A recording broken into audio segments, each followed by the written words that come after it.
Hello everybody, Kemo Sabi here, coming at you with another video. So this one's off of Global Research CA / Bioweapons, Lyme disease, and Weaponized ticks. 568 5429 by Makia Freeman. The Freedom Articles, Global Research, published August 3rd, 2019, with the topic of Bioweapons, Lyme disease, and Weaponized ticks. Bioweapons, specifically Lyme disease and bioweaponized ticks, were in the news recently when the U.S. Congressman Chris Smith, R&J, introduced Amendment 11619, which was subsequently passed by the U.S. House of Congress on July 11, 2019.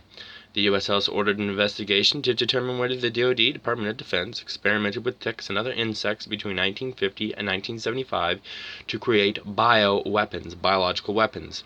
Smith, who has a long history of bringing awareness to Lyme disease, said he was inspired to pursue the matter after reading a book by Chris Newby entitled Bitten: The Secret History of Lyme Disease and Biological Weapons, published this year. The fact of the matter is that the U.S. government and military have a long history of experimentation with bioweapons, some of which has caused fatal consequences. It is time for the truth to come out. What is Lyme disease? Lyme disease is named after the small U.S. town of Lyme, Old Lyme, Connecticut. In 1950, a mysterious disease first broke out in Lyme, which defied textbook descriptions and which was characterized by strange symptoms, making it very hard to diagnose. Lyme disease has multiple symptoms, including muscle aches, joint pain, fever, chills, impaired memory, and facial paralysis. In bad cases, it can lead to arthritis, nervous system disorders, heart problems, and death. The most common disease spread by ticks is Lyme disease. The CDC estimate over 300,000 people are diagnosed with the disease each year, telling me 95% of the U.S.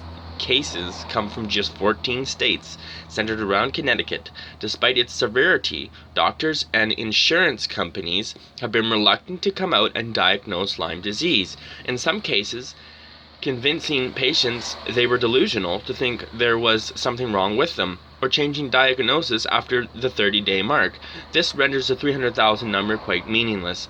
The book Bitten features a new whistleblower, William Bergdorfer, after whom the bacterium that causes Lyme disease is named Borrelia burgdorferi. The Bergdorfer revealed that Lyme disease was a result of a biological weapons program gone awry, one in which he himself participated. He reveals that the bioweapons research involved using blood-sucking insects, not just ticks, which were the best, but also fleas and mosquitoes as vectors for the transmission of human disease.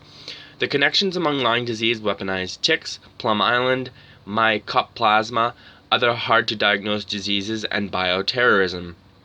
Now, Lyme just so happens to be right across from Plum Island, New York, and Plum Island just so happens to be a former center for biowarfare and bioweapons research. In 1897, the War Department owned Plum Island, then called Fort Terry. In 1954, the U.S. Army officially transferred it to the USDA, United States Department of Agriculture, to be used as an animal disease laboratory, which it was upgraded a Bio Level 4 facility. What was the U.S. military doing there? It was experimenting with ticks and other insects to see if it could create an effective bioweapon, i.e. a disease which could be carried by the insect that would then bite and infect people. Research at Plum Island dates back to just World War II, when the U.S. government brought Nazi scientists into the USA under Operation Paperclip. For more background to this, read 20 declassified files that prove governmental crime and conspiracy, part 1. We're not doing that. We're continuing with this article. This article is the Journal of Degenerative Diseases, August 6, 2002. Quotes a source stating that 60% of people with chronic Lyme disease are co-infected with several strains of Mycoplasma. Mycoplasma are the smallest bacterial cells yet discovered, have no cell walls, and can survive without oxygen, are anaerobic. Interestingly enough, the most common strain is Mycoplasma fermentans. Guess what? This strain is patented by the U.S. Army, and its pathologist, Dr. Sayaching Lo, pathogenic mycoplasma U.S. patent number 5242820, issued September 7, 1993. The article goes on connect the dots between Lyme disease and other mysterious diseases that doctors seem very reluctant to diagnose. It is becoming evident that any microbe that has been modified is considered off limits for treatment, and any physician that takes these chronic infections seriously is targeted for harassment. This same pathogen is found in Gulf War illness, fibromyalgia, and chronic fatigue patients. Could this be the main reason why the symptoms of all these diseases overlap to such a degree and all seem to have emerged around the same time period? It seems very coincidental that 1. Lyme disease is endemic to all land areas surrounding Plum Island. 2. Many Lyme and Gulf War illnesses patients are affected with the same genetically engineered organism, Mycoplasma fermentans, created and patented by the U.S. government. 3. Lyme disease and Gulf War illness share almost identical symptoms. Doxycycline is one of the drugs of choice for both diseases. 5. Both sets of patients are being denied antibiotic treatment. 6. I spoke with Dr. Thomas, the previous director of Plum Island, who admitted that an Iraqi researcher who has since been murdered did his graduate training at Plum Island, specifically involving different strains of mycoplasma. He went back to Iraq and headed up the mycoplasma research program at the University of Baghdad. I asked Dr. Thomas if Plum Island ever worked with mycoplasmas in general. She denied this at the beginning, but gradually admitted researching 7 different strains. I asked if Plum Island researchers ever worked with Mycoplasma fermentans. She was immediately familiar with a particular genetically engineered strain, although she did deny that Plum Island researchers ever worked with it. 7. Yale University often works with Plum Island on various projects, and they are in close proximity to each other. 8. Yale, again, is one of the main opponents of long-term antibiotic treatment for Lyme disease, in spite of its obvious benefits. In typical fashion, it took a long time for the USG to admit that Lyme disease was real, and that Lyme disease was a possible bioweapon. In 2005, the University of Texas in San Antonio opened a new research lab for bioterrorism. It was reported that the facility would be there to study such diseases as anthrax, tularemia, cholera, Lyme disease, desert valley fever, and other parasitic and fungal diseases. The Centers for Disease Control and Prevention identified these diseases as potential bioterrorism agents. Bioweapons and Nazi paperclip scientist Dr. Erich Tarab.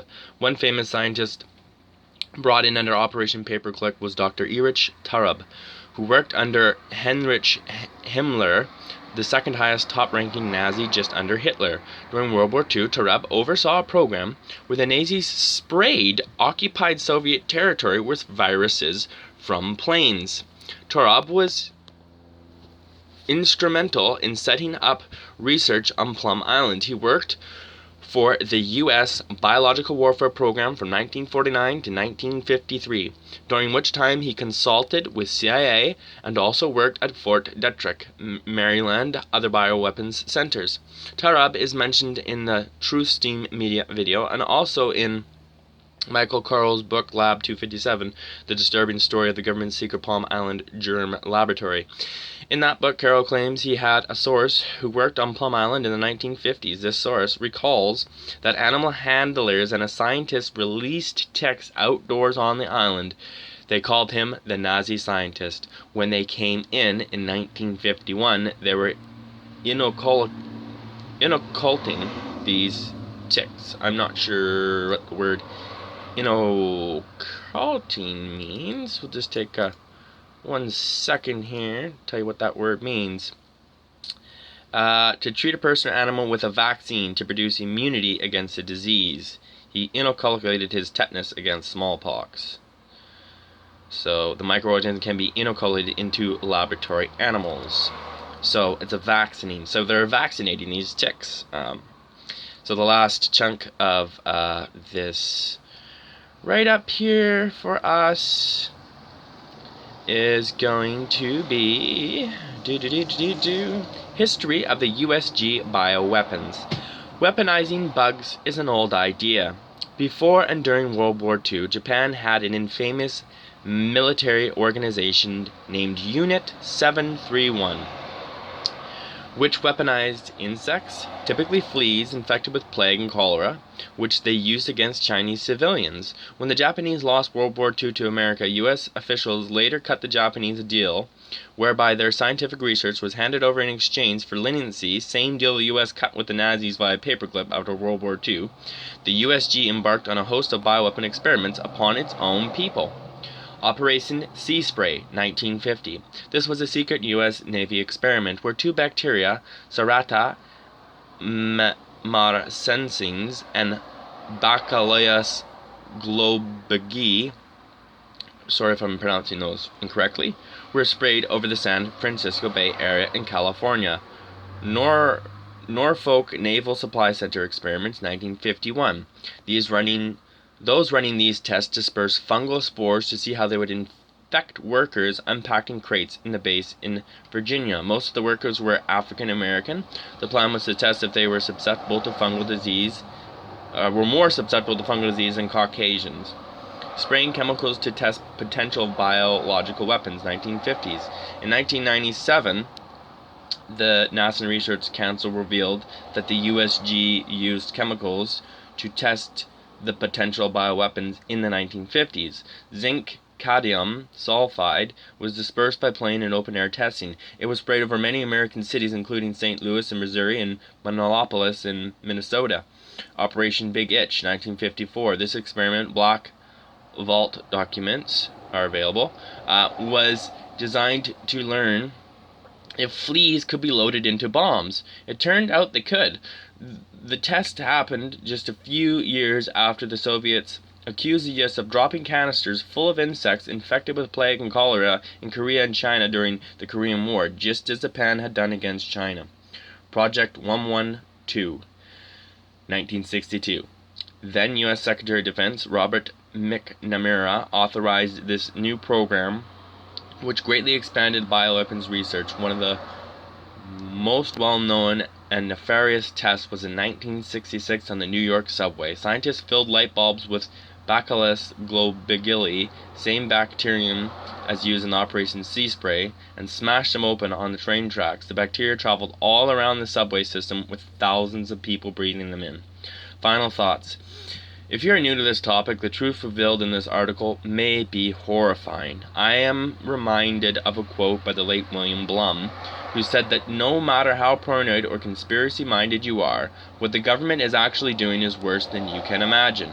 We have to keep digging, keep questioning, and keep researching to uncover what is happening. The recent amendment may go nowhere. However, at least it was a newsworthy event for the MSN, which serves to shine some focus on the outrageous deeds committed by a government that claims to represent us.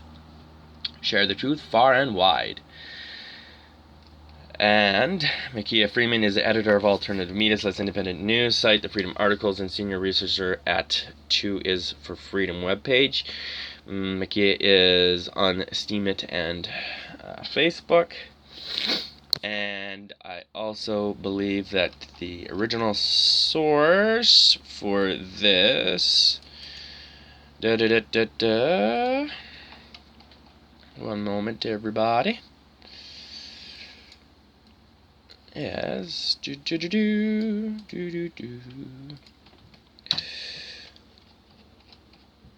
Yes, and the original source of this article is Global Research, copyright at Makia Freeman, Global Research 2019. And we also have a few additional sources, Chris Smith House Gov webpage, with a few other files, uploaded files, final Lyme IG amendment, a PDF, an amendment speech, another PDF.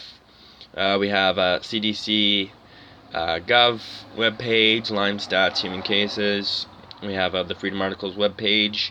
We have Cemento webpage. We have PAT ft.uspt2.gov. So patif.uspto.gov webpage. We have My Plan View webpage. We even have a YouTube webpage. Video link, I believe.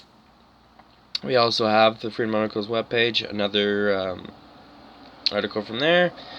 We have ncbi